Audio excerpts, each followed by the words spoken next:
Suge just ducked his head, and the first bullet went in his head, so the next one's hit him. It was like he was doing a breakdance trying to jump in the back seat or something. Pac and Suge get shot up, and they're heading to the hospital.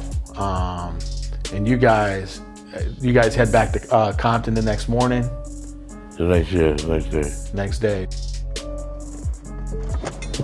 Hey, Keefe, Metro Police, come over here. Hey, Metro Police, come over here, all right? Thanks, buddy. Come on over here. Appreciate your cooperation, okay? In September of 2023, Duane Keefe D. Davis, the last living suspect in the murder of hip-hop icon Tupac Shakur, was arrested by officers with the Las Vegas Metro Police Department. The arrest came approximately 2 months after Metro Police executed a search warrant at Keefe D's house in July of 2023. Law enforcement took multiple laptops, iPads, and iPhone, clips that would go to a .40 caliber handgun, photographs, a Vibe magazine article on Tupac, and a copy of Keefe D's autobiography, Compton Street Legend. You said that as you're driving up towards the BMW with Suge driving and Tupac in the passenger seat, and you said that Tupac pulled out a gun. It looked like he was reaching, yeah. Keefe's arrest is the result of him doing multiple interviews admitting his involvement in the 1996 murder of Tupac. Keefe has been charged with 1 count of murder with a deadly weapon, and a gang enhancement has been added to the murder charge because of Keefe's affiliation to the Southside Crips, a set that originated in Compton, California in the 70s. During a press conference following Keefe's arrest, law enforcement announced that they had been reviewing the unsolved murder of Tupac for 2.5 decades. They knew the majority of the facts behind what happened, but they didn't have enough evidence to support their case. I'm here, Cobalt, Flamingo, and this was the spot that changed my life forever. September 7th, 1996, the night of the Mike Tyson fight. Tupac jumped on my nephew. Just a little background, Pac, Suge Knight, who was the CEO of Death Row Records, and numerous other members of Death Row, as well as Mob Piru, were in Vegas for the fight between Mike Tyson and Bruce Seldon at the MGM Grand. Following the fight, Tupac, along with members of Death Row, jumped 22-year-old Orlando Anderson. Orlando was a member of the Southside Crips and the nephew of Keefe D. The jumping of Orlando wasn't random. It actually stemmed from an altercation that occurred several weeks earlier. In July of 1996, Trayvon Lane and a couple other members of Mob Piru, who were also affiliates of Death Row, were at the Lakewood Mall in California. Trayvon was rocking a gold Death Row chain at the time, which Suge Knight had gave him as a gift. While at the Lakewood Mall, Trayvon and his homies got into an altercation with some Southside Crips. Orlando was reportedly one of those dudes. There's different reports about what took place during the fight. Some people say that Trayvon's chain was snatched, and other people say that, they attempted to snatch Trayvon's chain, but was unsuccessful. Nevertheless, a couple months later, at the Tyson fight in Las Vegas, Trayvon Lane spotted Orlando standing in the lobby after the fight and told his homies. With no hesitation, Tupac walked up to Orlando and punched him before the Death Row entourage joined in, and they began to jump Orlando. Its surveillance footage pretty much showed, Orlando on the ground after Pac punched him, kind of balling up to cover his face, while they were kicking him. After the incident, Orlando, he met up with some other Southside Crips who were in town to attend the fight. Keefe D, Orlando's uncle, was among the group, and approximately 3 hours later, Orlando and Keefe D, along with DeAndre Smith and Terrence Brown, were riding in a white Cadillac they had rented on the lookout for Tupac. While they were driving around the Las Vegas Strip, they recognized Tupac. They saw him hanging out the window talking to some women in the car next to him. He was hanging out the window. Tupac? Yeah. What was he doing? Shit, he had half his body out the window. Yeah. Just, that Bay Area shit. They ended up hitting a U-turn and pulled up to the lane next to the BMW. According to multiple reports, Keefe passed a pistol to the back seat of the whip where Orlando and DeAndre was sitting. From what I understand, DeAndre, or Big Dre, he refused to take the pistol and shoot at the BMW where Pac and Suge Knight was in. So Orlando took the gun and started busting outside the back window at Tupac and Suge Knight. Tupac was hit multiple times and a bullet grazed Suge's head, before, everybody in the white Cadillac sped off. 6 days later, on September 13th, Tupac passed away from his injuries. The unfortunate occurrence, man, it led to a bloody war between the mob and Southside in Compton. Tupac is shot, and then he dies. And everybody knows that Orlando and the Southside Crips are behind it. A war then breaks out in Compton. Yeah. Now, how many people were killed during this war? I think in the next 10 days, we had 3 people murdered and I want to say 11 shootings. Between Southside Crips and the Mob Piru in Looters Park.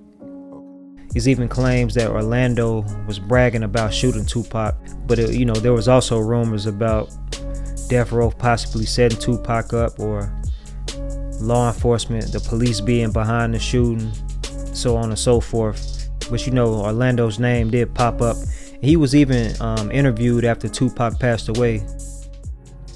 Let me just ask you point blank, did you kill Tupac Shakur? I didn't kill Tupac. I just want to tell everyone that, I didn't do it. And I feel sorry for him, his fans and his family. It wasn't until 2009 that it was confirmed the Southside Crips were responsible for Tupac's death. While locked up facing life in prison on a drug case, Keefe was given a proffer agreement to receive a lighter sentence in exchange for information about Tupac's murder. So Orlando shot across Dre? He leaned over on the window, rolled down the window, popped. I seen the bullet going Suge's head. I thought he was dead. So Tupac's trying to jump in the back seat. And what's Suge doing? Just ducking? Ducking. He couldn't really duck because he was too big. Because he was offered a proffer session, Keefe was protected from prosecution for Pac's murder. But a proffer agreement isn't exactly a get out of jail free card, The proffer reportedly doesn't protect your words. It only protects what you shared during that moment with the particular law enforcement group. So with that being said, when Keefe started doing the different interviews, talking about the night when everything went down on these different media platforms, he wasn't, exempt from being prosecuted. It reportedly all started back in 2018 when Keefe appeared on an episode of Death Row Chronicles, a show that aired on BET. But it didn't stop there. Keefe, he released an autobiography called Compton Street Legend, and in that book, it details, all of the events leading up to the shooting of Tupac. And, he's just doing these different interviews, retelling the story, So this caused Las Vegas police, to reopen the case, and they pretty much spent the next 5 years building the case against Keefe D to indict him. We are here today to announce the arrest of 60-year-old Duane Keith Davis, aka Keefe D, for the murder of Tupac Shakur. Mr. Davis, sir, what is your full name? Duane Keefe Davis. How old are you? I'm 60. Do you understand the proceedings that are happening here today? Yes, ma'am. Sir, are you familiar with the one charge that you're facing? Yes, ma'am. Do you understand that charge? Yes, ma'am. As to that charge, how do you plead, guilty or not guilty? Not guilty. Something worth pointing out too, man, is that Keefe D was linked to Bad Boy at one point in time. Him and Southside allegedly provided a sense of protection or security to Diddy when he was maneuvering through, the West Coast during the Bad Boy's feud with Death Row. It's even rumors out there that, you know, a P. Diddy offered Keefe and the Southside Crips a $1 million bounty to take care of Suge and Tupac. On all four of those occasions, there's San Diego, Anaheim, Irvine, and Vegas. Which ones do you actually talk to Puffy at? Every one. Every one of them. Which of those four is it when you talk to him about murdering Tupac?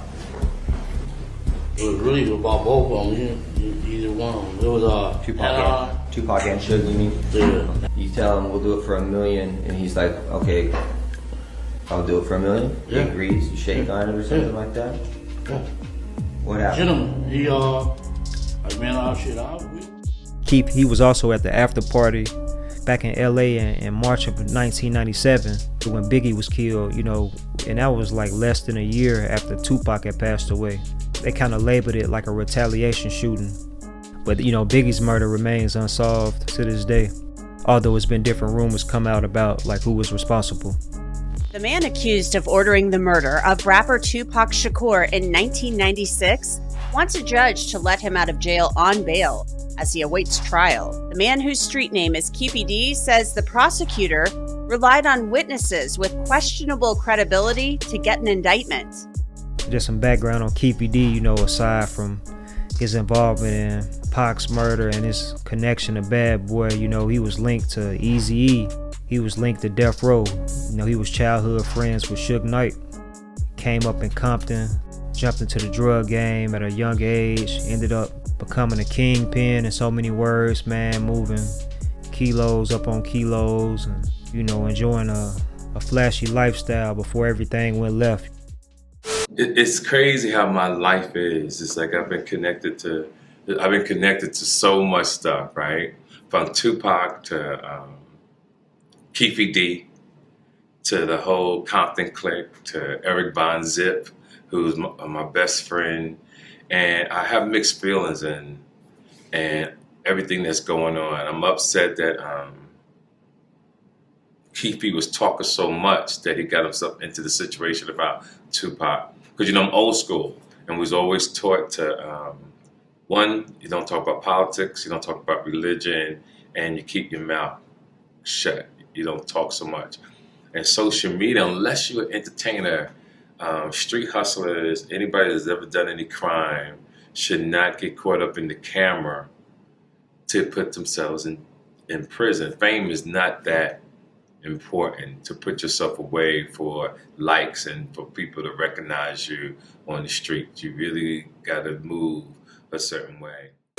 One thing that Keefe D's attorneys point out is the fact that they say their client believed that he had immunity because he had been involved in this proffer in which he explained what happened the night that Tupac Shakur died.